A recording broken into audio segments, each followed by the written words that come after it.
Oke, oke. Biar nanti Prof. Imran yang langsung nanggapi. Oke, Prof. Ini ada pertanyaan-pertanyaan seperti itu. Kemudian ditambah lagi ada pertanyaan di sini dari BCTLHIJ. Mister Z, maaf sebelumnya mau tanya, kalau semua tuduhan ke Ririn, tapi buktinya tidak akurat, apakah bisa Mister Z? Ini lanjutannya mana Mister? Lo, apakah bisa? Oh, apakah bisa Mister Z? Silakan Bro. Tadi ada pembunuhan biasa, pembunuhan berencana, dan seterusnya. Iya, iya, iya. Jadi begini, kalau dia setuju sih sebenarnya, artinya setuju sama semuanya lah ya, sama Bang Naru, terus sama Bang Kopi sebenarnya sih setuju. Tapi kalau kita baca versi dakwaan itu kan sebenarnya begini, berarti motifnya nggak masuk akal kan? Motifnya itu 750 juta, lalu kemudian memang ada janji 100 juta di hari yang sama. Motif itu kan menjadi aneh ya, pertama aneh. Yang kedua, memang 750.000. ya, yang kedua, oh ya 750.000, lalu kemudian akumulasinya nanti menjadi 100 juta. Itu satu. Yang kedua kaitannya dengan alat yang dipersiapkan. Memang begini, kalau kita baca 459 itu memang hanya ada 3 syarat di sana. Dan mempersiapkan alat itu sebenarnya dia nggak masuk ke dalam klausula syarat sebenarnya.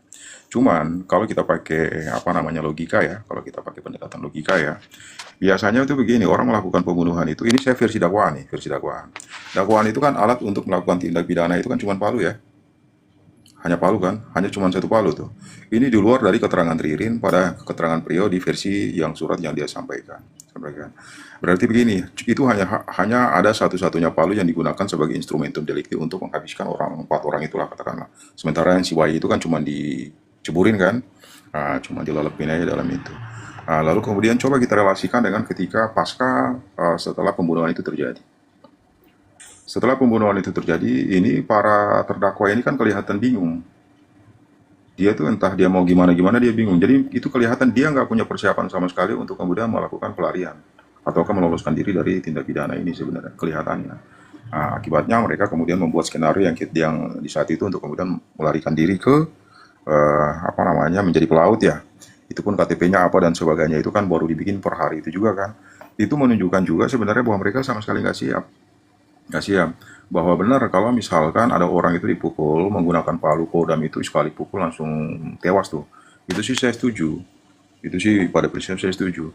Tapi kan ketika kita coba untuk relasikan dengan apa namanya pada saat mereka kabur dan sebagainya, lalu apa persiapan nih? Biasanya kalau misalkan mereka berencana untuk merampas 4 nyawa ini secara sekaligus, berarti peri-perinya itu lebih kuat, Mister Ji. Ketika dia mempersiapkan alat dan sebagainya itu segala kemungkinan itu udah dihitung sama dia. Nah, berbeda ketika cuma kebetulan ada palu nih ya, pengen saya takut-takutin nih. Berarti kan memang saya nggak punya mensrea untuk menghabisi nyawa orang. Mensrea saya itu hanya memberikan semacam apa namanya menimbulkan rasa takut kepada orang. Katakanlah begitu ya, katakanlah seperti itu. Ah, itu sebenarnya menjadi dua hal yang berbeda. Memang ada beberapa versi yang muncul kan, versi dakwaan dan versi yang kemudian dikemukakan oleh si Prio melalui surat itu. Lalu versi ketiga itu yang kemudian juga disampaikan oleh Prio juga, yang kemudian dia membantah apa yang disampaikan di surat. Memang seperti itu. Tapi kalau saya secara pribadi saya berpikirnya, memang begini, unsur rencana itu kemudian cukup sulit juga kalau kita gunakan versi dakwaan untuk kemudian dibuktikan. Karena apa? Motivasinya ini harus kuat gitu loh. Motivasinya ini tuh apa? Ketika orang berencana untuk melakukan pembunuhan, motivasi itu adalah dorongan seseorang untuk melakukan pembunuhan. Dia semacam driven begitu, istri. Ada dorongan yang kuat gitu. Jadi dia merencanakan segala sesuatunya itu dengan clear. Dengan clear. Harusnya begitu. Dan juga pasca dia melaksanakan, artinya ketika dia selesai melaksanakan pembunuhan itu, apa yang harus dia lakukan? Itu sebenarnya. Jadi ada dua fase ya, fase apa namanya, fase dia merencanakan, lalu kemudian fase persiapan, lalu kemudian fase fase apa namanya perencanaan itu diwujudkan dalam perbuatan konkret. Yang ketiga, bagaimana caranya dia meloloskan diri. Kelihatannya antara satu fase dan fase lain itu kelihatannya itu relasinya nggak cukup kuat, nggak cukup kuat. Nah, kalau saya melihatnya seperti itu, jadi saya mungkin berpikirnya bahwa ini adalah tindak pidana pembunuhan 458, pembunuhan biasa nih. Kalau dia pembunuhan biasa, berarti sebenarnya dia nggak punya rencana untuk kemudian melarikan diri nih. Tapi karena sudah terjadi pembunuhan, jadi kalang kabut lah orang itu. Ya kan? Apapun caranya dia harus lolos. Itu bisa kita lihat pada pasca mereka melakukan pembunuhan. Kelihatannya mereka kalang kabut, kebingungan nih, harus bagaimana dan harus bagaimana kan? Kelihatannya. Ah, itu sebenarnya sih. Terus kalau apa namanya yang tadi itu yang kedua, Bang Kopi ya, Bang Kopi. Artinya begini, karena ada muncul banyak versi dalam ada tiga versi dalam dakwa apa namanya dalam kasus ini. Jadi harusnya itu begini, harusnya juga penyidik juga harus menindaklanjuti apa yang sudah disampaikan, apa tuh yang setiap hal yang sudah terungkap di persidangan. Kaitannya juga dengan yang memang aman yani dan sebagainya. Tapi kelihatannya kan itu nggak terlalu ditanggapin kan, nggak terlalu ditanggapin. Bahkan mungkin isu yang berkembang itu mungkin lebih lebih apa ya, lebih relevan dengan case pembunuhan ini kelihatannya. Kalau kita bicara per hari ini kan, Iya. karena apa? Alat-alat bukti yang ada ini nggak cukup signifikan untuk membuktikan perbuatan dari si Ririnnya, baik itu si Ririn maupun si Prio. Cuman karena si Prio ini sudah mengakui perbuatannya, maka konsekuensinya bahwa oke dia sudah terima fakta, dia akan dijatuhi pidana. Ririn inilah yang jadi masalah. Alat-alat bukti ini kan sebenarnya ini satu tindak pidana yang memang pelakunya kan jamak nih. Jadi alat-alat bukti yang sama juga untuk membuktikan perbuatan masing-masing orang. Karena perbuatannya sama kan? Perbuatan sama, dakwaannya sama. Cuman ketika alat bukti itu diperhadapkan dengan fakta, ah, ini menjadi kontradiktif. Contohnya alat bukti yang tadinya disampaikan oleh Ririn lalu kemudian apa oleh Prio lalu kemudian dibantah sendiri oleh Prio. Dan tidak ada yang kira-kira alat bukti yang bersifat langsung yang kemudian menunjukkan adanya perbuatannya si Ririn. Ririn sendiri sampai hari ini dia masih konsisten untuk menyatakan bahwa oh ya saya nggak melakukan itu ketika terjadi pembunuhan itu saya tidak ada di TKP. Bahwa sebelumnya saya ada di TKP dan setelahnya saya ada di TKP, iya. Tapi pada momen tindak pidana itu terjadi saya tidak ada. Dan tidak ada satu alat bukti pun yang bisa memverifikasi bahwa dia ada pada saat tindak pidana pembunuhan itu terjadi. Itu yang menjadi masalah. Itu yang masalah. Padahal dalam case ini satu-satunya direct evidence itu adalah apa? Testimoni dari si Prio. Tapi testimoni dari si Prio ini sendiri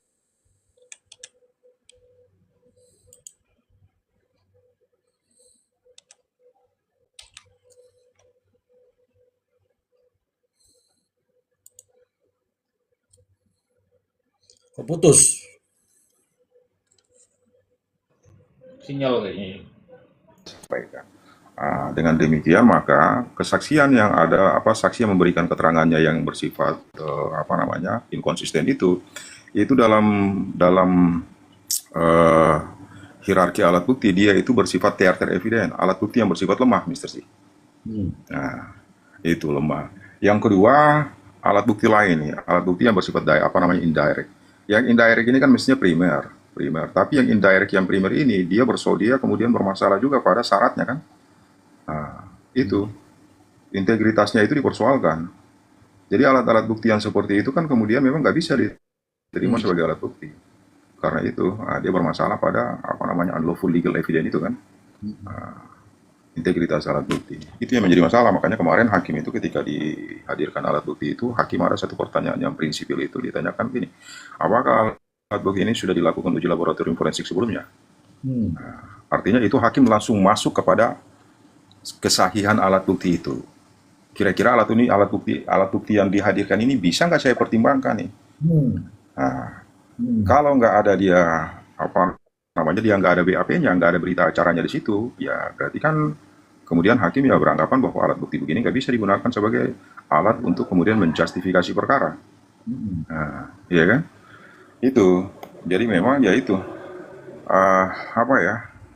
Kita memang sejauh ini semakin kesini semakin rumit, semakin ruwet kelihatannya. Ditambah lagi kemarin tuh begini. Ya, kayak apa ya? Keterangan terakhir. Keterangan Prio yang kemudian dia sudah mencabut kuasanya, lalu kemudian dia ada pengalihan kuasa ke pihak lain. Itu kan kemudian merubah banyak hal ya, perubahan itu terjadi, ya itu saya melihatnya itu malah semakin bikin perkara ini makin jauh dari apa yang sebenarnya diharapkan. Tadinya kalau misalkan dia hanya pada dua versi aja, berarti kan kita cuma diperhadapkan dengan dua pilihan nih.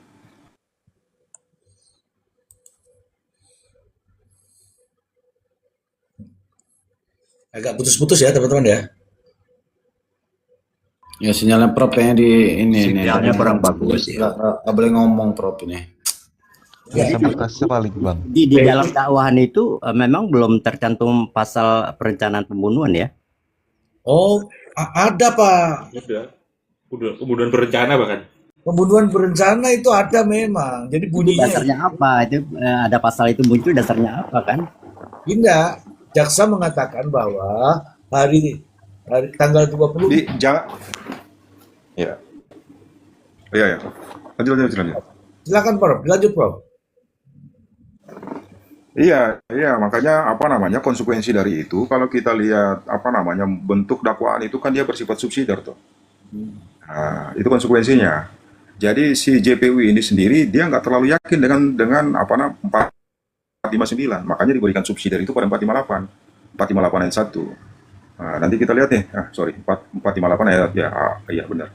Apa? Ayat 3 kalau nggak salah ayat 3. Lalu kemudian yang lebih subsidiar lagi 458 ayat ayat 1. Barulah kemudian dan tindak pidana anak itu. Berarti kan ada 4 dakwaan ya. Ya kan?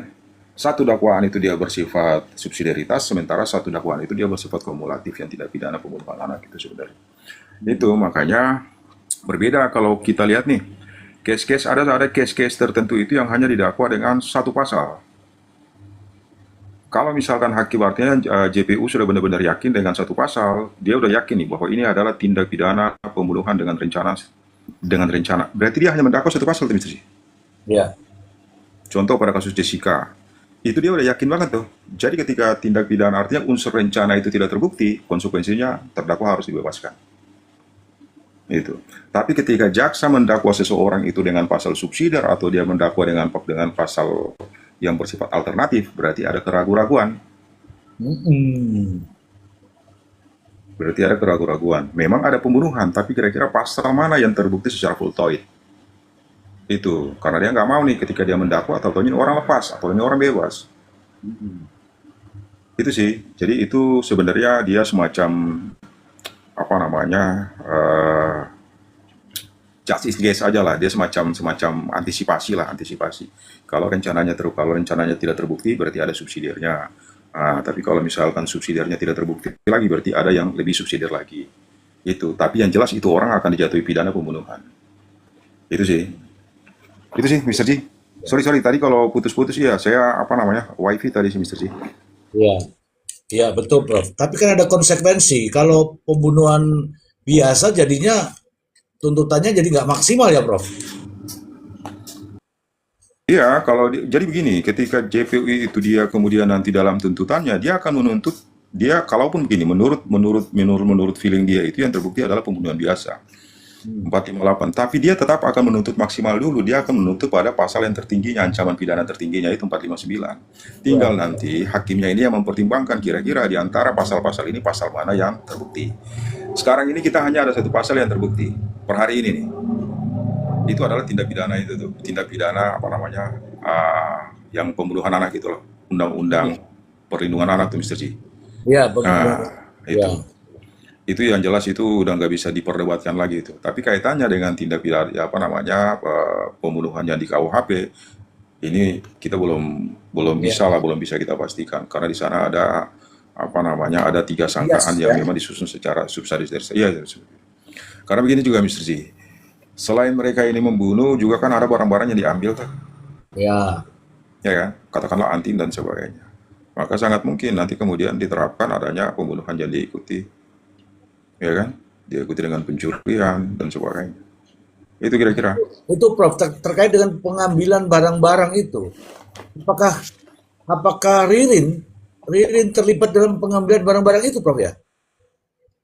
Ya itu dakwaannya berbeda. Kalau itu kan pencurian. Kalau misalkan itu nanti dakwaannya terpisah dari, artinya kan nggak bisa digabung. Kalau ini kan tindak pidana pembunuhan aja nih Mr. Ji. Oke. Artinya, kalau misalkan Ririn itu mau ditarik kaitannya dengan tindak pidana pembunuhan, maka dia harus dilakukan penyelidikan dan penyidikan baru lagi, proses yang baru lah. Nggak bisa dilibatkan dari sini. Kalau ini kan pure pembunuhan semua pasalnya. Deliknya delik pembunuhan, bukan pencurian. Iya. Ya, betul. Itu sih, sorry kalau misalkan ada yang berbeda, ya nggak apa-apa sih. Artinya kita diskusi ya. Ya. Tafsiran, Silakan, ini coba kita melakukan tafsiran. Ya, oke. Berbeda boleh ya, sepanjang kita itu mencari kebenaran yang ada. Ari Porong mungkin silakan Ari. Terima kasih Mr. Z. Ya kalau untuk di pencuriannya juga kan, kalau untuk Ririn kan tidak tidak tidak dapat duitnya juga kan Mister Ji. Prio yang dikasih itu sama Joko emas segala macam itu duit 7 juta apa 8 juta itu ya kan. Ya jadi kalau saya sih dengan perubahan-perubahan Prio yang seperti kemarin dibilang Mister Z, karena kan ada proses-proses oknum tertentu yang ikut campur ya ke dalam ini. Makanya saya juga bingung ini. Kalau misalkan ada oknum-oknum seperti itu kan sama saja kan udah melanggar pidana itu masuknya kan Mister Z. Pengaburan hukum itu ya kan. Apalagi ada OOJ itu, obstruction of justice itu kan. Kalau memang terbukti. Makanya kadang-kadang kalau ada yang bilang kadang-kadang ini hanya kelalaian gitu loh. Nah, makanya saya pertanyakan gitu kalau ini memang kelalaian gitu kan. Apalagi katanya S1, S2 penyidik itu kan. Nah, seharusnya kan dia bukan orang yang buta hukum gitu Mister Z. Dia tahu gitu kalau dia mengerjakan semua pekerjaannya sesuai dengan SOP dan undang-undang, nggak ada tuh yang namanya kelalaian ya kan. Betul, betul, betul. Ya Lanjutkan. makanya makanya kalau kita melihat kesininya malah justru sebetulnya memang sesuai dengan prediksi saya ya, saya pribadi nih Mister Z. Saya masih tetap kukuh dengan pengakuan Rio yang pertama itulah. Ya, Itu aja Mister Z. baik, baik. Terima kasih. Ini kawan-kawan hari ini ada ini Bang Mile, Bang Ai tadi kayaknya mau ini Bang Ai. Mister Z, ini nih Mister Z, ada teman kita di bawah nih. Kita bisa ini nih Bang Arjuna.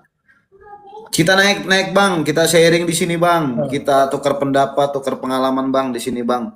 Boleh, boleh minta naik Bang lah. Arjuna, ini contohnya salah satu Kak Warsini ini ya, Kak Warsini ya kita manggilnya ya. Karena itu tadi ya teman-teman ya. Terkadang kita nggak pernah ngerti hukum, buta hukum, tetapi dengan adanya pernah mengalami masalah hukum, sebetulnya tanpa kita pelajari juga kita sudah tahu gitu loh kekurangan-kekurangan di APH itu sendiri di mana gitu loh. Makanya di Prof Emran bilang tadi juga kayak masalah pasal tuh Mister Z. Terkadang kayak pihak JPU juga dia memang nggak mau lepas itu dari kalau sudah mau menghukum orang sampai ke persidangan. Makanya didobel-dobelin itu pasal-pasalnya Mister Z jangan sampai ada yang meleset gitu loh. Oh, Nah itu iya. kan banyak banyak terjadi itu ya kan. Nah, Nah, kalau itu memang ada aturannya, ada pasal tunggal, alternatif, kumulatif, gabungan itu memang ada di dalam aturannya itu. oh Hanya ada aturannya Mister Z. nggak mau lepas. Iya, buat menghindari kalau misalkan ada kelemahan-kelemahan di pasal itu kan ada yang menutupi tadi itu ya Mister Z ya. Iya, iya, Yang kira-kiranya mendekatinya yang di mana gitu ya enggak? iya betul. Ayo mana nih Bang Arjuna ini. Sip nih kita sharing-sharing di sini dia punya pengalaman juga nih Mister Z. Dia nggak Di naik, multi aja ya Bang Arjuna kalau mau naik Bang. dia nggak minta naik. Saya juga punya pengalaman teman-teman, apalagi kalau pengalaman-pengalaman di sekitar situ punya. Masalahnya sekarang kita juga harus menyadari teman-teman semua ya. Ini undang-undang memang diundangkan tujuannya untuk peradilan atau penegakan hukum. Tetapi ketika undang-undang ini sudah diundangkan maka kewajiban bagi kita, artinya semuanya wajib. Makanya ketika undang-undang itu sudah diundangkan maka semua masyarakat dimanapun Anda berada di seluruh Indonesia ya dianggap Anda mengetahui. Nah, sekarang nih saatnya nih, teman-teman katanya cinta sama polisi, kritik polisi. Nah, bukan berarti kritik itu membangun, bahkan Kapolri juga menyampaikan siapapun Anda yang berani mengkritik polisi, artinya itu adalah sahabat polisi. Sudah clear itu. Kalau ada di sana yang orang-orang anti kritik, ya mohon maaf saja. Silakan Anda tinggalkan tempat. Loh, kok ini ada 2 akun nih, Prof? Halo, Prof. Ini bisa kembali lagi nih akun yang satu ya? Oh. Halo, tes dulu, Prof. Tes. Ya Prof, bagus Prof, suaranya bagus Prof. Ini ada suaranya nggak sih? Nggak ada. Loh, kok aku bilang bagus? Nggak ada Mr. Z.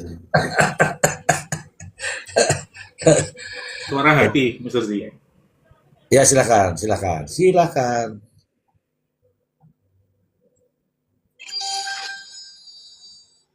Tolong itu akun dananya jangan diaktifkan ya. Silakan Iya, Bang Ai. iya, saya tergelitik tadi yang apa narasi dari Prof. Emran terkait post factum ya. Jadi mereka kalang kabut pasca kejadian itu. Eh, saya coba berasumsi model saya lagi percaya sama cerita Prio yang diceritakan ke Bang Tony ya yang di lapas itu. Itu kan ceritanya Ririn itu baru tahu cerita pembunuhan itu malah ketika sudah di asrama nelayan, apa mesnya nelayan, mesnya ABK ya. Baru tahu di situ. Nah, yang menarik itu kan tadi cerita anaknya Pak Zul itu yang ada cerita ada mobil silver yang melihat kejadian, melihat apa namanya proses penyidik mengambil jenazah di rumah di TKP ya.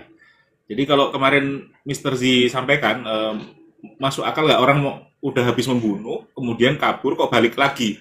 Nah itu dia balik di hari H ya. Memang betul Mr. Z ada dua kemungkinan ya. Yang pertama kemungkinan pertama itu tadi kan Prio cerita kalau dia bertanya ke banyak orang, ke istrinya, mantan istrinya sekarang ya, kemudian ke teman-temannya, apa betul Ririn Bang Ai, meninggal? Ririn Bang Ai. Ririn, sorry, Ririn bertanya ke mantan istrinya atau dulu istrinya maksudnya, kemudian ke teman-temannya yang lain dan itu udah dikonfirmasi sama Bang Tony di YouTube atau bahkan udah udah dijadikan saksi kalau nggak salah bahwa betul Ririn bertanya apa namanya siapa yang ketemu jenazah di rumah itu apa Budi betul itu Budi dan sebagainya. Nah hari itu apa itu kan beberapa jam sebelumnya ya.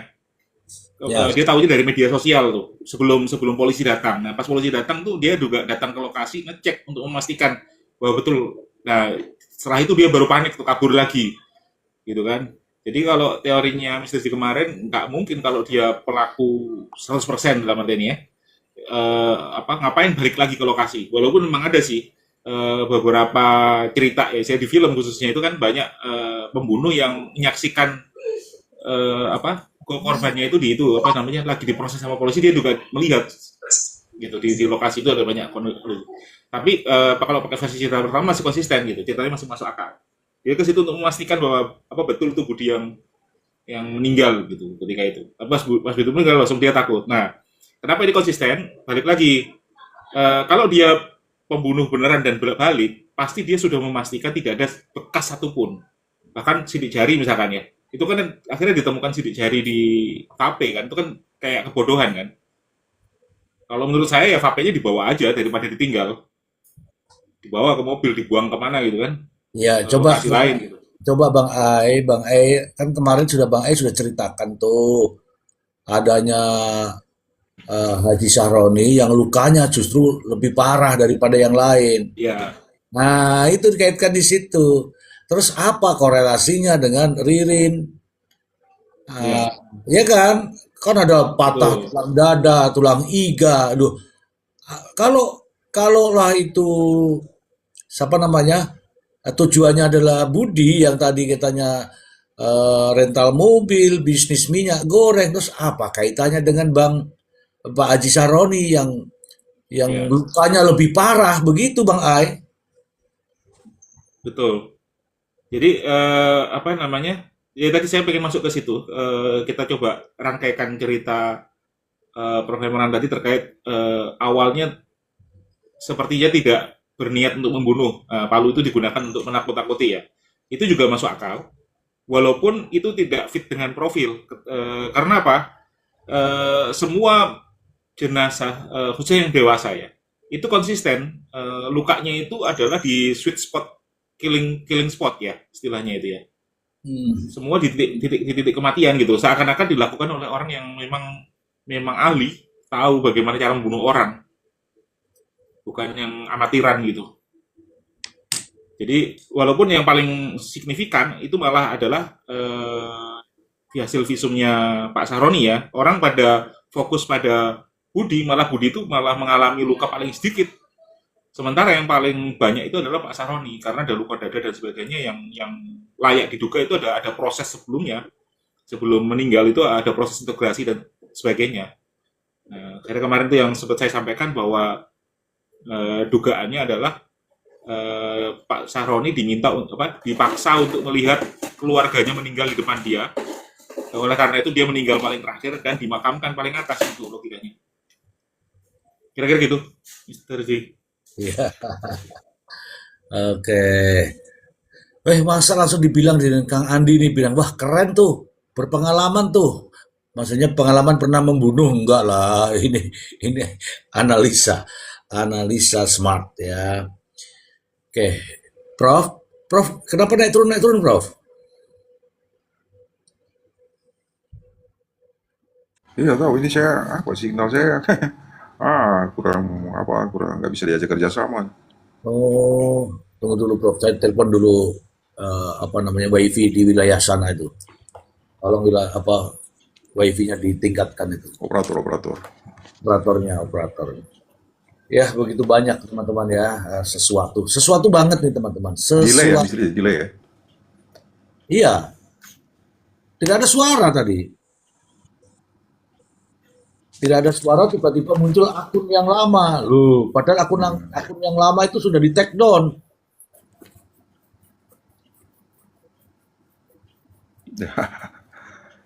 Iya sih. Ya, dilanjut Prof. Lanjutannya tadi Prof. Ya lanjut sorry. Ya, jadi begitu Bang Ai. Jadi itu kita rangkai-rangkai dulu Bang Ai. Kenapa, mengapa, ada apa? Kenapa, mengapa, ada apa? Kita rangkai dulu. Karena saat ini Bang Ai, ya, kita ini kan bicara fakta ya, fakta persidangan ya Bang Ai. Jaksa penuntut umum itu ya menghadirkan CCTV. CCTV itu lewat laptop dihadapkan kepada hakim. Oke, jaksa penuntut umum. Kemudian pihak penyidik sebagai saksi perbalisan pada saat itu menjelaskan terkait dengan CCTV juga. CCTV juga ditampilkan di situ, bahkan narasinya inilah yang dipakai sekarang di berbagai media. Apakah memang sudah direncanakan atau tidak? Yang jelas media-media itu sudah menulis, runtuhlah kebohongan itu dengan bukti CCTV. Nah, narasinya muncul tuh bahwa yang dipikul tuh, yang diangkat itu, yang didanu dengan bambu itu adalah mayat saudara Budi. Oke. Begitu bilang mayat saudara Budi, akhirnya Pak Toninya bertanya, bagaimana Anda bisa menduga bahwa itu adalah mayat saudara Budi?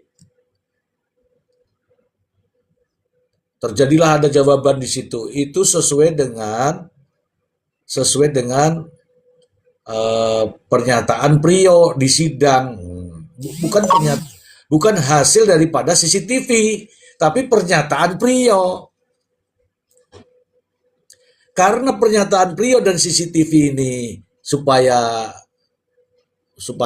satu jalur, maka hakim menyampaikan silakan dilakukan uji digital forensik. Nah, cilakanya lagi dalam situasi yang mendesak minta dilakukan uji digital forensik. Kalau dalam bahasanya Prof. Imran itu di detik-detik terakhir, kenapa minta uji digital forensik? Kenapa tidak sejak awal dilakukan itu? Nah, kita sudah petakan kemarin bahwa saya tidak yakin kalau ahli digital forensik tiba-tiba mau menerima. Kenapa? Karena tidak dijamin, ya kan? Tidak dijamin keasliannya terhadap bukti elektronik tersebut. Demikian Bang Ai. Kembali lagi ke CCTV, Bang Ai. Ya. Bagaimana, Misteri? CCTV kita bahas apa nih? Iya, keasliannya. Oh iya, ini yang kesalahan fatal di penyidik adalah CCTV itu harusnya setelah diakuisisi oleh penyidik yang memang bersertifikasi harusnya segera diproses di lapor ya. Karena kemungkinan kalau kemarin diresmikan lapor berarti saya asumsikan Jawa Barat belum punya ya, belum punya laboratorium digital forensik ya. Berarti yang paling dekat kemungkinan ke Jakarta berarti. Jadi disampaikan ke Puslapfor Jakarta, kemudian nanti akan dapat reportnya dan dari report sana itu bisa dijadikan bahan untuk mengkonfrontir keterangan tersangka gitu. Nah ini yang sepertinya miss dilakukan ketika membangun BAP. Jadi BAP udah dibangun, bukti tidak pernah diperiksa atau diperiksa tapi disimpan, tidak pernah ditampilkan karena mungkin tidak berkesesuaian dengan BAP yang sudah dibuat. Nah ini yang akhirnya dakwaan juga akhirnya melenceng gitu ya. Jadi sudah salah arah dari awal gitu Ya, navigasinya. ya.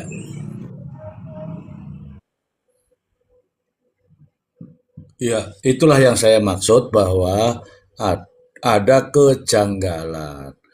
Kejanggalan itu saya sudah tunjukkan tadi mulai dari BAP, rekonstruksi, CCTV, handphone, perlakuan-perlakuan itu yang tidak muncul di situ. Karena tidak muncul maka inilah jadinya sidang ini menjadi berubah-ubah.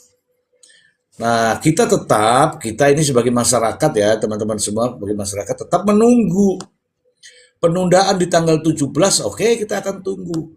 Tetapi kita boleh dong menebak-nebak apakah nanti hasilnya yang dikirim. Kalau hasilnya bagaimana, Bang Ai? Suratnya tok, hasil pemeriksaan Ya, tok. selama ini ya keterangan forensik apapun itu ya, baik forensik benda atau forensik kedokteran ataupun juga digital forensik, pasti akan mendatangkan ahli dari forensik tersebut karena sebagaimanapun laporan forensik itu terlalu teknis, bukan bahasa orang awam. Nah, ketika disampaikan di pengadilan, maka perlu diterjemahkan dalam bahasa yang lebih bisa dipahami oleh hakim, jaksa, dan juga pengacara, dan juga termasuk terdakwa juga, gitu ya. Dan juga khalayak umum, ya. Karena kalau tanpa itu, banyak yang akan tidak bisa paham, gitu.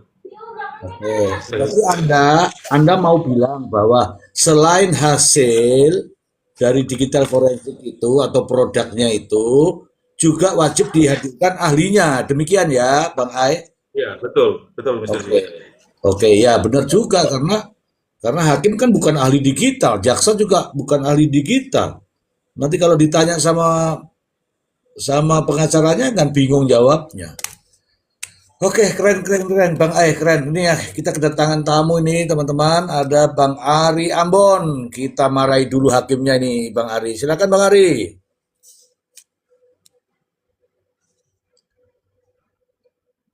Oke, oke, bagus, Bang Ari. Siap. Silakan, Bang Ari.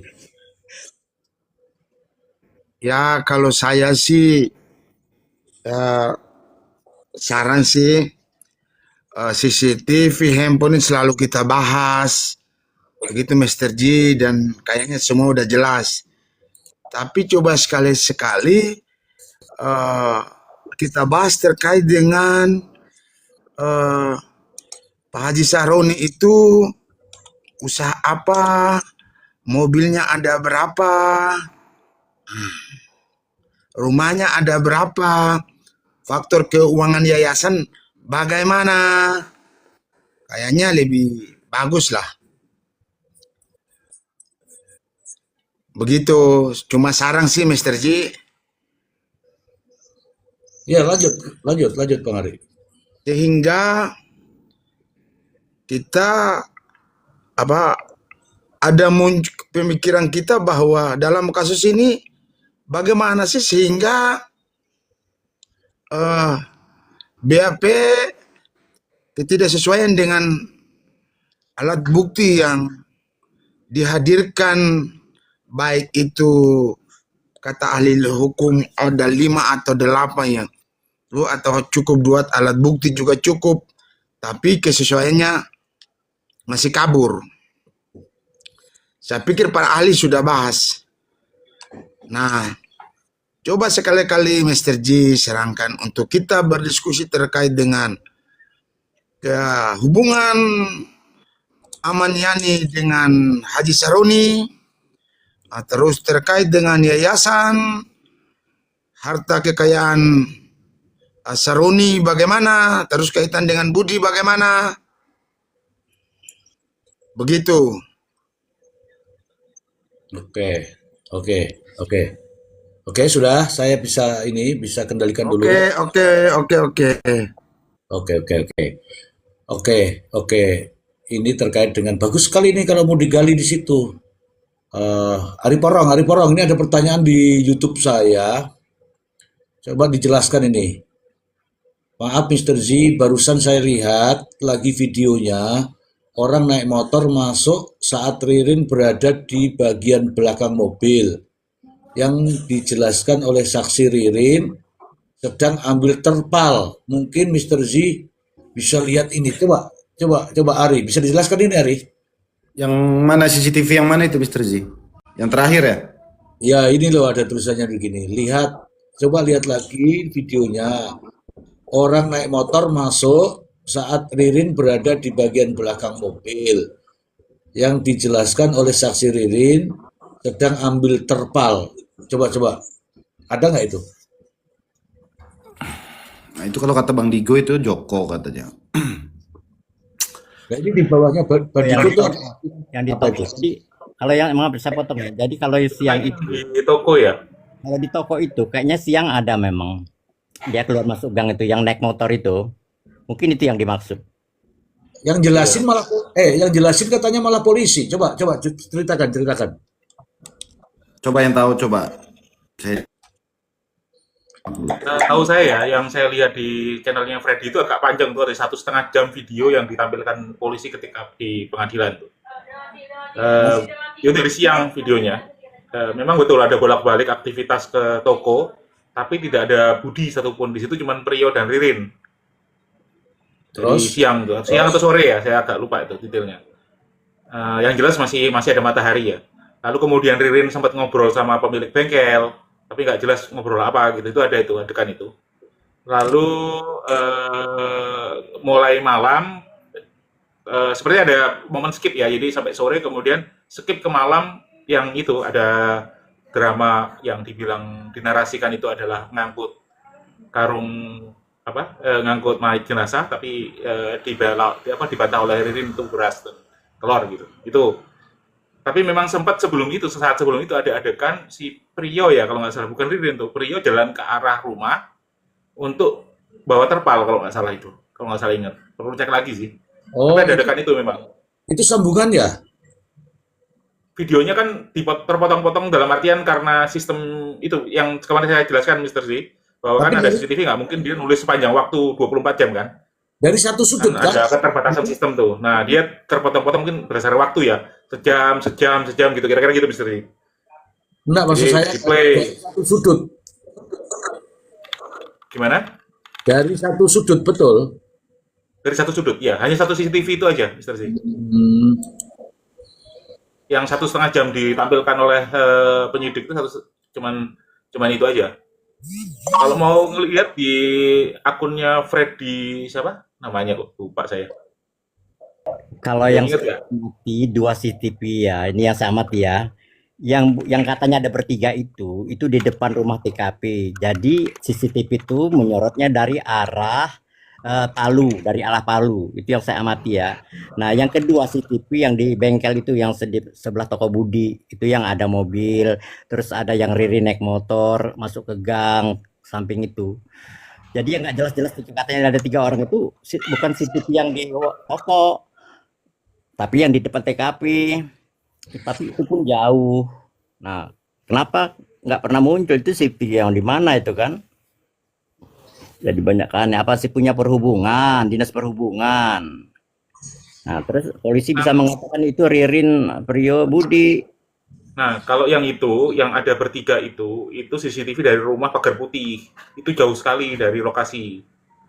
Yang kalau di CCTV bengkel yang dekat dengan lokasi, yang sebelahnya lokasi, eh lokasi ya, TKP 2 ya. TKP 2 yang sangat berdekatan dengan TKP 2 itu nggak ada tertangkap ada Budi masuk, keluar tuh nggak ada.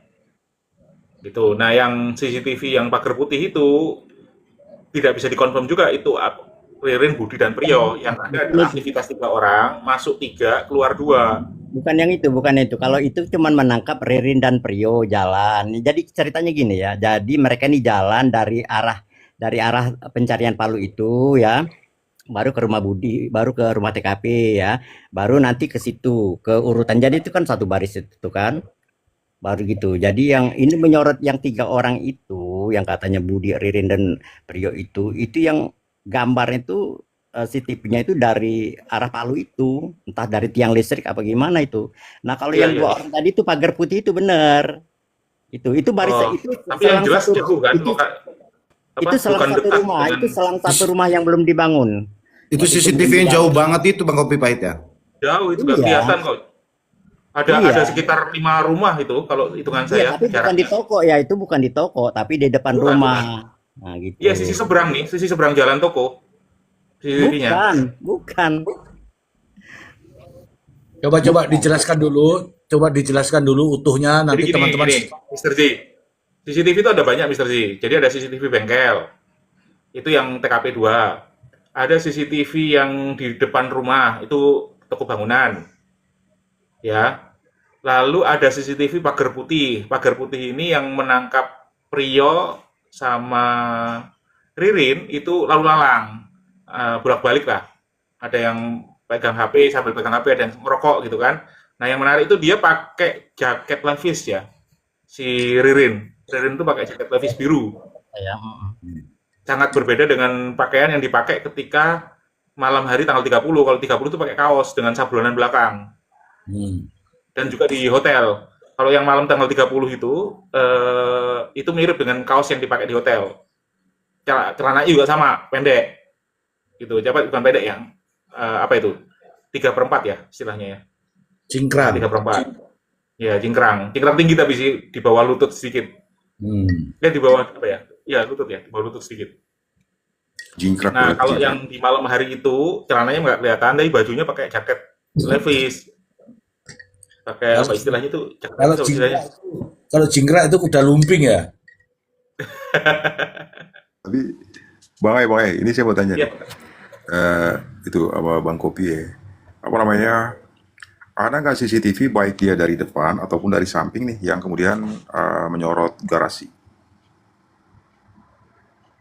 Artinya gini nih, katakanlah kalau rumah. misalkan ini kita ngambil sudutnya nih ya, kita ngambil angle-nya itu katakanlah kalau dari bangunan itu kan toko bangunan itu kan berarti dia nyorot langsung ke depan rumahnya si siapa namanya?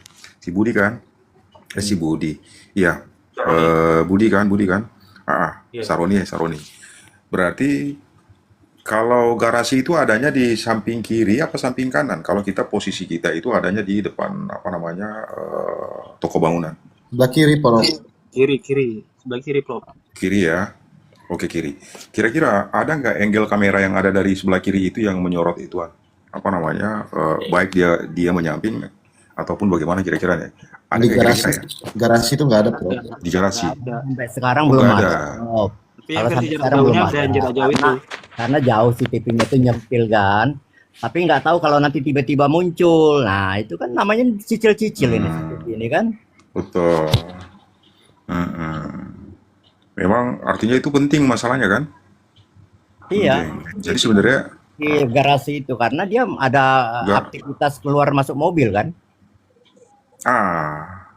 itu dalilnya begitu kemarin tuh kan? Artinya untuk mengkonfirmasi CCTV apa namanya CCTV yang di siapa namanya yang di toko berarti kan dia harus merefer ke CCTV yang di samping itu kan yang bisa kemudian menyorot apa namanya garasi. Benar nggak bahwasanya ada pergerakan dari apa namanya dari toko ke rumah pada malam yang katanya disebut membawa mayat itu, Tapi itu, Prof, ya kan? menurut keterangan Prio juga kan Budi, Ririn, Joko sama Budi itu kan keluar lewatnya lewat gerbang itu, Prof, bukan lewat pintu depan mereka. Artinya waktu nggak begini, waktu mayat di bawah nih, katakanlah kan ada waktu Budi di bawah itu kan mayat Budi dibawa kan dari ruko ke rumah kan? Iya, Nah, di rumah. Itu mereka masuknya lewat mana tuh kira-kira? bisa jadi lihat Oh, belakang. kayaknya belum ada deh CCTV yang ditampilin yang sisi situ ya. Iya. Di Ini belakang ada kawan-kawan, pintu belakang lagi tuh, Prof, bentar, kecil. kawan-kawan saya mau tanya dulu. Waktu itu katanya ngangkut mayat atau ngangkut beras pakai mobil apa namanya itu? Ya, Pickup. pickup itu mobilnya putar balik apa lurus? Ayo. Putar balik sih. Putar balik. Oh, putar Putar balik balik. ternyata. Kalau putar balik masuk akal dia Ya. ke rumah kan, ke rumah TKP. Tapi kalau dia lurus, nah itu perlu dipertanyakan. Iya, masalahnya di sini ya. Kata yang kemarin kan yang lucu ini CCTV bengkel nih. CCTV bengkel itu kan ada yang proses skip tuh dari 21.30 ke 00 sekian tuh 20 sekian tuh kan. Tapi Ya. kenapa momen jam 30 itu kok itu termasuk yang hilang kan berarti ya? Yang tanggal 30 di bengkel itu. Itu termasuk yang hilang tuh. Kenapa kok hilang? Padahal itu sangat krusial gitu. Anu Itu kan rekamannya. berarti kan ketika pickupnya balik ke situ, kan misalkan Pak pickupnya balik menuju ke rumahnya Pak Sahroni. Artinya kan harusnya tertangkap tuh, ada aktivitas gerakan di depan Ada yang rumah gitu. hilangin, Bang. Ada yang hilangin. Iya. Akhirnya kan gitu di situ bisa Itu kelihatan maksud tuh saya. benar-benar asap Yang bukan punya gitu kan. bengkel itu menyatakan bahwa CCTV itu lengkap, tapi setelah dipulangin berkurang. CCTV apa bangunan, Bengkel. Bang Ari, bangunan. Bangunan bukan bengkel, Bang. Pasti itu. Nah, iya, maksud saya juga gitu. Gini. Iya, ya, Prof, silakan, Prof. Iya, kalau misalkan itu kan harusnya kan bisa kesorot ya. Harusnya kan? Iyalah, Iya, Prof. tapi kalau Kalau balik garasi sorotnya. tidak, Prof, arahnya tidak ke arah garasi itu sorotannya. Karena ketutup Oh, tembok sama enggak. tembok toko bangunan itu sendiri. Ya, Kan begitu ada ya. CCTV baru itu loh Bang. Maksudnya yang CCTV sorot jarak jauh itu kan seharusnya kalau mobil balik ya sorot juga dia. Ya, Ada itu rekaman masuk juga di Kesorot sana. juga, setuju. Jadi Iya, gitu iya, ya. iya. Kalau yang saya bilang dari Palu tadi, posisi yang dari nemuin Palu itu ada CCTV yang bisa menyorot ke Ada, rumah iya. TKP 3 orang itu, harusnya bolak-balik mobil itu ke garasi ada. Ada Kelihatan. itu. Seharusnya mobil Ya, balik itu tersorot dua CCTV. Kenapa Dua nggak ada? toko bangunan sama CCTV bengkel yang satu lagi. Bengkel yang Buat Ya tadi paling itu. tidak itu ngelewatin depan gerbang itu kan tetap ketangkep oleh walaupun nggak kelihatan dari garasi, keluar garasinya nggak kelihatan, tetapi kesorot sama bengkel sama toko bangunan ketika lewat. Nah, Bang, maksudnya kenapa pergerakan orang berjalan itu ada, kenapa pergerakan mobil yang pulang ke rumah nggak Iya, ada gitu? Itu yang itu hakim dia. pertanyakan. Nggak usah jauh-jauh. Yang Budi tanggal 29 katanya dibunuh malam itu aja nggak ada dia ke toko. Mana CCTV-nya? Jadi intinya, Bang, Tiba-tiba udah tanggal laki-laki itu 30. ahli forensiknya nggak datang, malu. Semua CCTV itu nggak jelas, jadi dia malu juga. Paling surat, nanti kayak orang bercinta balas surat. Mungkin nanti hakim tanya Katanya surat. proklamasi. Katanya proklamasi. Iya, nanti hakimnya tanya surat. Proklamasi gitu kan. Jadi hakim dipermalukan dengan surat. Ini lucu lagi. Yang harusnya manusia datang untuk menerangkan, ini surat yang datang. Artinya itu nggak dipakai itu. Tapi gini loh Prof, di Google Earth 2024 di Jalan Siliwangi itu banyak yang menggunakan CCTV. Tapi ya nggak kepublis gitu. Sedangkan di belakang rumah aja, di belakang TKP rumah Pak Sahroni aja ada 3 CCTV loh. Hampir rata-rata rumah sana tuh yang rumahnya agak gedong-gedong itu ada CCTV-nya. Kalau di Google Ya, Earth itu gitu. anehnya. Tapi yang sini yang tampilkan di publik gitu yang tahu aja satu persatu muncul-munculnya kan. Nah, muncul lagi satu, muncul satu gitu. Nggak semuanya di iniin. Kita harus yakin bahwa kasus ini akan terkuak. Yakin. Karena ini akibat daripada tangan-tangan jahil ini membunuh hamba Allah, ciptaan Allah. Pasti mereka dapat ajab. Pasti yakin. Itu Mengumpet sampai di mana Bang Koko, pasti. Bang Koko suruh naik dulu tuh Bang Koko, Bang Koko. Bang Koko, naik Bang Koko. Makanya kalau cuman Ririn dan Prio, bukalah CCTV semua itu. Kan nggak ada apa juga pangkat Ririn Prio itu. Kok Bang Kopi takut? Pahit. Kalau mau diliatin semuanya ya kebuka semua yang 4 orangnya. Realitasnya sih Misalnya bukan masalah dibuka Saya semua atau yakin enggak ya. Bang, Tapi polisinya saya sendiri juga yakin nggak buka kan. Pak Tony itu punya kunci-kunci as. Saya yakin. Artinya dari semua CCTV kemungkinan besar Pak Tony juga udah siapkan juga dia punya penangkis jitu. Sehingga nanti atau apabila ahlinya datang lalu terangkan tidak sesuai, Pak Tony akan memperlihatkan ini loh, mempermalukan semua. Curiga saya ke sana. Makanya Pak Tony tidak mau bicara banyak. Ya, punya taktik jitu. Ada Wong Koko. Kasih. Diam dulu. Ada Wong Koko, ada Wong Koko. Ayo, ayo, tutup yuk, tutup yuk, tutup yuk. 2 jam, 2 jam. Wong Koko, silakan. 2 jam untuk Anda. Ya, ini menarik ini kalau bicara CCTV. Ini saya kebetulan ya, maaf kata ya tanda kutip ya, sering bolak-balik ke Cina. Jadi di Cina itu kalau ada orang kriminal, dia lari sejauh 100 kilo, 200 kilo, itu polisi udah nggak usah ngejar, biarkan aja. Nanti ketika dia masuk gang, masuk ke rumahnya atau ke apartemennya, itu polisi tinggal nyiduk di apartemen itu, oh udah orang ini lari ke sini. Itu hebatnya di Cina. Bahkan yang terbaru itu bisa mendeteksi wajah. Bayangkan loh penduduk Cina itu berapa miliar, itu bisa terdeteksi dari CCTV. Nah di negara kita ini masih minim. Nah makanya dengan kejadian kasus Indramayu, ayolah pemerintah pasang CCTV. Karena tidak setiap kasus itu jangan sampai mengandalkan CCTV masyarakat yang kelasnya kan ada yang baik, CCTV itu kualitasnya ada yang burem. Nah ketika ketemu yang burem ini akan jadi perdebatan panjang kan begitu. Murah lah, murah kalau menurut saya pemerintah untuk mengadakan CCTV di tiap-tiap jalan, di tiap-tiap sudut sampai kalau bisa ke gang-gang kan begitu. Ya, Agar nanti polisi itu nggak usah capek gitu ketika. daripada dikuatkan di MBG terus dikorupsi kan mendingan Iya betul, betul. Nah ini coba cek di YouTube yang terbaru di Cina itu sampai bisa mendeteksi wajah. Artinya ketika di kota misalnya orang menyeberang sembarangan, wah itu ngeri. Nanti ada sanksinya. Baru menyeberang loh itu. Apalagi sampai kriminal gitu. Karena wajah itu langsung terdeteksi namanya di mana, alamatnya di mana, sampai tanggal lahir ngeri. Nah di kita itu masih jauh seperti itu. Ya minimal sediakan oleh pemerintah agar nanti kasus seperti ini tidak terulang lagi gitu. Mencari CCTV yang begitu rumitnya itu. Terima kasih. Itu saja mungkin. Ya, coba kita panggil nih. Saya Tetap aja dia kalau diadakan pihak ketiga pemasang CCTV itu ajang korupsi juga ujung-ujungnya ini lah. Korupsi lagi. Enggak begitu. Dan- Coba dan- ditunjuk saya untuk carikan CCTV, saya nggak akan korupsi itu. UNC, naik. Masalah UNC deh. Masalahnya gini nih. Itu CCTV yang udah terang malah dibikin kabur itu gimana tuh, Bang? Nah, saya mau baru bilang itu, Prof. Sebetulnya yang dibilang Bang Koko itu Indonesia sudah mampu sebetulnya Bang Koko, cuman tergantung kasus Bang Koko. Kalau yang kira-kiranya kasusnya seperti ini ya dibikin abu-abuin, dibikin gelap ya, Prof ya. Ah. yang udah utuh malah dipotong-potong. Nah, itu gimana tuh, Bang? Kok Nah, di-skip-skipin dia? Ini semuanya ini kasus ini Oke, doyan Mr. Ji. motong, Prof. Itu Iya, makanya.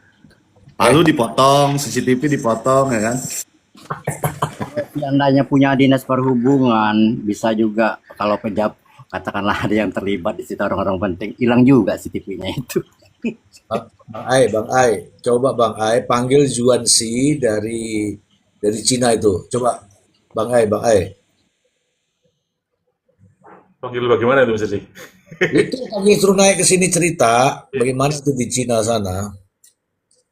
Iya di Shanghai itu, kota padat sekali itu. Ya, Di Cina lebih parah lagi Bang, mendingan Indonesia. Surga dunia ada di Indonesia, bukan di Cina. betul. Boleh bertanya nggak, Mister?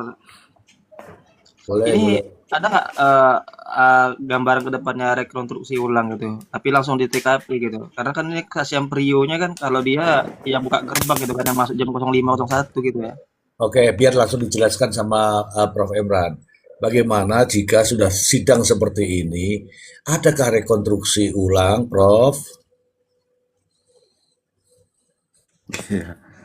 Iya, biasanya begitu. Artinya dia bukan rekonstruksi ulang, tapi dia sidang lapangan biasanya tuh. Ya nggak apa. Jadi sebenarnya itu lebih kepada kebutuhan hakimnya. Kalau dia rekonstruksi berarti kan itu biasanya itu pada tahap penyidikan ya. Berarti dia Iya. pengen untuk mengkonfirmasi antara keterangan saksi dan alat bukti lain, lalu kemudian coba direkonstruksi dalam bentuk apa namanya, coba dikonstruksikan dalam bentuk rekonstruksi sebenarnya. Oh, Tapi kayak kasus besok ini Sambo kan ya, Prof ya? tahapannya itu kan, Kayak kasus Sambo itu, kasus itu Sambo ya. sebenarnya. Ah, ah. Tapi ini kan udah sampai pada fase besok ini katanya sudah sampai pada penuntutan. Pada tuntutan besok katanya begitu. Jadinya cuma 2 jam, 2 jam. Itu sih masalah. Jadi kendati pun besok itu kemudian yang dihadirkan itu alat bukti surat atau ke ahli sekalipun, ya pada akhirnya apa yang disampaikan ahli itu juga menjadi nonsens kan? Karena itu, Tapi di sini hakim kurang tajam karena juga dong. hakim nih sebenarnya udah bingung nih, udah mulai bingung nih. Ya, itu mulai bingung harusnya kemana sebenarnya. Saya sih kalau begini, artinya kita nggak dalam berpihak ke siapa-siapa ya, tapi kalau per hari ini sih terus terang aja, alat bukti yang ada ini sebenarnya udah nggak cukup signifikan untuk membuktikan perkaranya dakwaannya si Ririn. Dan hakim harus arif, hakim artinya benar-benar harus adil kan. Jadi kalau misalkan alat bukti itu sudah memenuhi minimal 2 alat bukti, dan alat bukti itu memang menurut hakim itu adalah sah, ya barulah kemudian dia sampai pada putusan yang sifatnya itu menjatuhkan pidana ya, menjatuhkan pidana. Tapi kalau misalkan enggak, ya dia juga harus benar-benar gentleman kan, harus gentleman Iya, bahwa putusannya bisa betul. bebas. Bisa, saya curiga bisa bebas, Bang. Saya curiga bisa bebas ini, mereka berdua. Ya, itu sih. Jadi ya kita lihatlah nanti apapun putusannya lah. Cuman per hari ini memang bebannya itu lebih banyak ke hakimnya. JPU-nya sih udah ketika dia habis mendakwa, lalu kemudian dia menuntut dan sebagainya, ya udah santai itu. PR-nya cuma tinggal PR hakim. Makanya dalam persidangan ini sebenarnya yang paling membutuhkan adanya pembuktian itu adalah apa? Adalah hakim. Sementara kita ini diskusinya itu bukan diskusinya sepanjang ini kan, diskusi kita itu sebenarnya harusnya itu lebih kepada diskusi kaitannya dengan perbuatannya, substansi dari perkara ini. Substansi dari perkara ini adalah apa? Tindak pidana pembunuhan. Maka yang harus perlu didiskusikan itu kaitannya dengan perbuatan-perbuatan mereka kan, kaitannya dengan unsur rencana, unsur membunuh dan sebagainya. Tapi kelihatannya nggak begitu, lebih banyak pada apa? Jadi seolah-olah yang kita koreksi seolah-olah begini, diskusi di persidangan maupun di Komal ini lebih banyak pada itu prosedur. Jadi bukan hukum substansinya, tapi hukum proseduralnya. Yang dipersoalkan itu adalah JPU-nya, bukan terdakwanya. Jadi modelnya kayak pra-peradilan gitu loh, Mr. Ji. Ya, masalahnya di sana. Kelihatannya kayak pra-peradilan. Ya, iya, Prof. Betul itu. Masalahnya di sini bicara prosedur, di sana unprosedur. Itu. Kalau di kasus Sambo kemarin itu kan kasus Sambo tuh orang bicara pada akhirnya orang diskusi kaitannya dengan substansinya, substansi dari perkara itu, bagaimana cara mereka membunuh apa dan sebagainya kan, unsur-unsur itu kemudian coba dipetahkan dan sebagainya. Tapi kalau dalam perkara ini enggak, diskusi publik itu lebih mengarah pada cara memperoleh alat bukti. Nah, jadi lebih kepada kerja dari penyidik dan JPU. Itu sih Mr. Ji. Ya kita berharap yang terbaik lah ya, yang terbaik itu sih. Oke Mr. Ji, saya sekalian ya, saya izin turun ya semuanya. Teman-teman, Bang Koko, Bang Kopi, siap-siap. Nanya Prof dikit Ya, Prof. Jadi kata Bang Ari Ambon tadi, apa benar ini bisa bebas kira-kira 2 orang ini? Bebas Kalau lah, 2 Bang. orang sih kayaknya nggak mungkin. Bebas Kalau 2 lah. orang sih kayaknya nggak mungkin. Semua kabur semua begitu, tidak sah. Kalau Trio kan enggak. Syaratnya bebas. Coba berikan dulu waktu Prof. Emran dengan pandangan hukumnya. Silakan. Ya, anggaplah bisa lah ya. Tapi artinya bisa juga hakim itu kemudian punya artinya memutuskan berbeda. Ada yang kemudian dijatuhin pidana, ada yang diputus bebas. Kalau dijatuhin pidana berarti ya paling jatuhin pidana itu ya si Prionya. Tapi kalau si siapa namanya Ririnnya itu kan sampai hari ini dia masih konsisten. Dan alat-alat bukti yang hari ini ditampilkan itu kan nggak cukup signifikan untuk kemudian membuktikan perbuatannya si Ririn. Kira-kira kita mau gunakan alat bukti yang mana kira-kira? Dari antara semua alat bukti yang dihadirkan ini alat bukti yang mana? Keterangan si Prio, ya keterangan si Prio kan begitu rapuh, nggak konsisten. Yang kedua apa CCTV juga begitu, syaratnya tidak terpenuhi. Jadi alat-alat bukti yang sifatnya itu sekarang ini remang-remang, Dan hakim ketika harus sampai pada putusannya, ya dia harus didasarkan pada minimal 2 alat bukti yang sah. Nah, itu masalahnya. Jadi hakim nggak bisa yakin begitu aja. Kalaupun dia yakin sekalipun, tapi alat-alat bukti itu tidak memberikan signifikansi kaitannya dengan dakwaan itu, berarti keyakinan itu nggak bisa dijadikan sebagai dasar untuk menjatuhkan pidana. Nggak boleh. Jadi keyakinan hakim itu harus timbul berdasarkan minimal 2 alat bukti menimbulkan keyakinannya. Itu. Jadi ya yang paling elementer itu adalah minimal 2 alat bukti yang sah itu. Iya. Itu sih. Sekarang ini cuman paling keterangannya si Priyo. Nah, kalau keterangannya si Priyo itu kalau kita gunakan logika 237 ayat 4 kalau nggak salah. Ya, itu kan karena terjadi dia berubah-berubah terus keterangannya, ya keterangan seperti itu patut diduga keterangan yang bersifat inkonsisten. Ya, akibatnya itu apa? Bobot pembuktiannya itu dia menjadi sangat-sangat lemah. Sangat-sangat lemah. Itu. Oh. Bagaimana Bang Ari? Itu sih. Bang Ari? Ya kalau Bang Ari itu semua alat bukti itu yang diberikan itu kalau saya punya nilai pribadi mempermalukan ibarat di ruang Pak Hakim butuh yang asli yang mereka hadirkan mitasi, bukan mas asli tapi mitasi. Ya kalau mitasi tidak dipakai oleh Pak Hakim berarti bebas. Begitu. Oke, sudah begitu ya. Ada Mr. J, saya izin turun ya, Mr. J. Tunggu dulu, ini Nelson mau nanya mungkin Nelson. Nelson. Malam Nelson, Bang Nelson, apa kabar? Mr. Ji, selamat malam. Nanti habis Bang Nelson, Prof. Bang Ya. Bang Aru, Rupiah Pahit, Ari Ambon, Siap, Bang Koko, selamat malam Ya. semua ya. Selamat malam. Semoga sehat selalu. Kita tetap kawal ini sampai kalau bisa sampai putusan yang berkekuatan hukum tetap sampai PK pun kita tetap kawal nih kasus. Ya terkait yang ini mungkin nanti bisa ditanggapi ya. Saya baca nih di pasal 238 tuh bahwa memang keterangan ahli ini emang wajib itu hadir. Jadi di pasal 238 itu ayat 1 keterangan ahli sebagaimana maksud dalam pasal 235 ayat 1 huruf B disampaikan secara langsung di sidang pengadilan di bawah sumpah atau janji mengenai apa yang diketahui sesuai dengan keahliannya. Nah, terkait ahli ini tidak sembarangan aja karena harus dilakukan pemeriksaan dulu. Ya. Dilakukan penelitian dan pengamatan terlebih dahulu. Jadi nggak ujuk-ujuk nanti ahli pun datang aja di persidangan. Jadi dia harus mengamati dulu. Nah, mengamati ini kan memerlukan waktu itu. Jadi kalau terkait yang CCTV yang ada di toko itu nggak mungkin sempat waktu itu, estimasi waktu itu nggak mungkin bisa untuk ahli mempelajari kan ada dilakukan pengamatan terlebih dahulu. Nah, terus yang terkait di pasal 230 Mr. Ji, saya baca yang 230 saya bacakan Mr. Ji ya.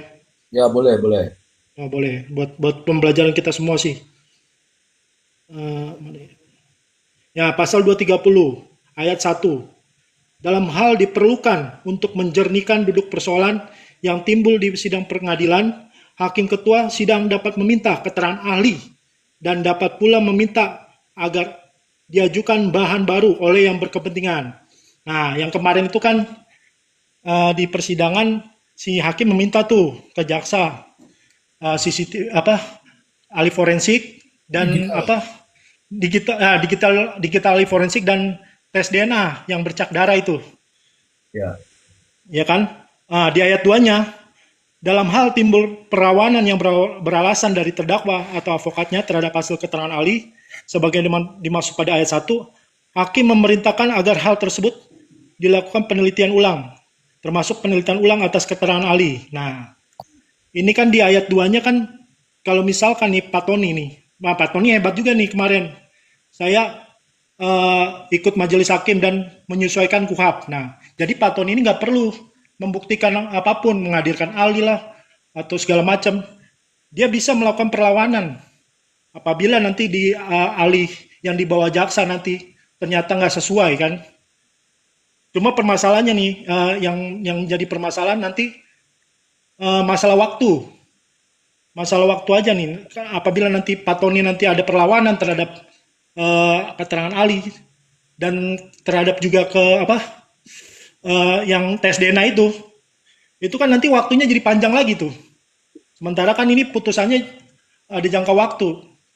Ya, Itu udah cukup ya. analisa saya nggak cukup karena kan tes DNA itu katanya bersama nama tuntutan jaksa itu. Kalau Pak Tony nanti ngelawan minta penelitian ulang lagi gimana itu? Nah Betul di ya. ayat 3-nya Mr. G, Ya, ya ya, kan ya. nggak bisa. Secara waktu kan dibatasin waktu itu. Kalau Ya, mintanya Pak betul. Tony minta ulang lagi, itu Hmm. kan sidang tetap berjalan. Ini mungkin bisa kajian nih, jadi kajian hukum kita ini. Iya. Nanti apabila nanti Pak Tony meminta waktu, bagaimana? Waktu tetap berjalan, sidang memutuskan. Nah, di ayat Iya. 3-nya yang ayat 3-nya nih saya bacakan lagi. Mana, Prof? Penelitian ulang sebagaimana dimaksud pada ayat 2 dilakukan oleh instansi semula dengan komposisi personal yang berbeda. Jadi Mr. Jik yang melakukan uji itu nanti nggak boleh personal yang sama, harus yang orang berbeda nanti. Kalau misalkan ada bantahan dari Pak Tony, andai kan Iya. seperti itu. Dan melalui instansi yang lain berarti bisa menggunakan yang ada di Jakarta atau punya yang punya berwenang lah bisa meneliti ini kan. Ya, Apabila ada nanti bantahan kami terkait, ya, kami yang izin, turun ke sana sama Prof Imran ya, nanti turun jadi ya bisa perbandingan, jadi ya kan? Prof. Ya, terima kasih Ya, Prof. ya. Terima kasih Mr. Z ya. Oke, Itu aja sih oke, gambaran. ya. Mas ya. Ya, selanjutnya Wong Koko langsung ditanyakan Ya, apa biar gabung jadi satu nanti. ya. Ini gini, Prof. Jadi kalau menurut saya harus didalami Prio dan Ririn ketika menghabisi 5 nyawa itu, mereka kan tinggal di rumah korban. Kalau tidak salah 2 hari 2 malam, itu aja dalami.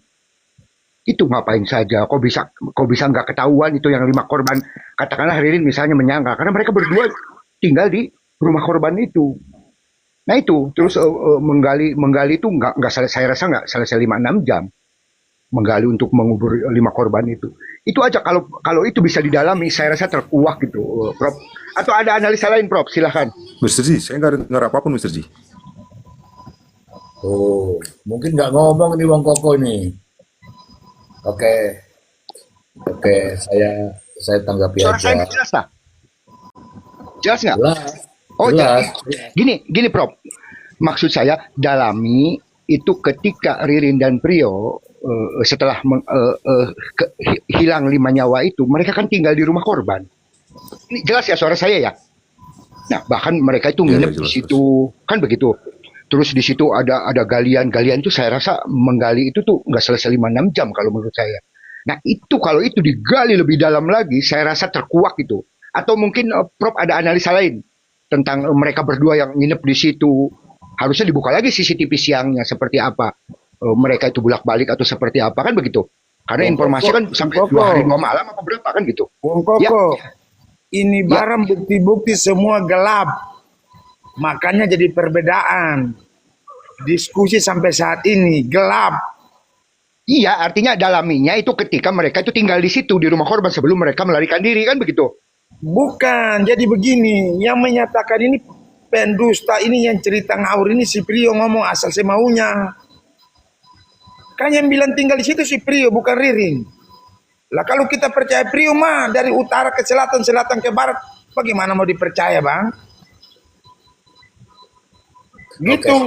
oke. Sebelum turun Prof Imran, silakan Prof Imran dijelaskan dulu, Prof. Iya, iya. Iya, memang benar sih sebenarnya sih itu harus digali ya. Cuman kan ini ibarat pembunuhan di ruang gelap, jadi susah lah kemudian untuk kemudian apa namanya kita raba-raba lah ya.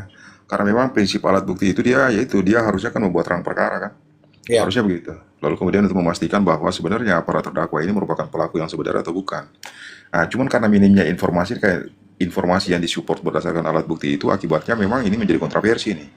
Sekarang ini tuh hanya segala sesuatunya itu hanya bertumpu pada apa? Keterangannya si Ririn. Si Prio. Si Prio. Karena kalau alat bukti yang namanya alat bukti CCTV itu kan itu pada prinsipnya apa namanya nggak menjelaskan apapun tuh. Sementara kejadian yang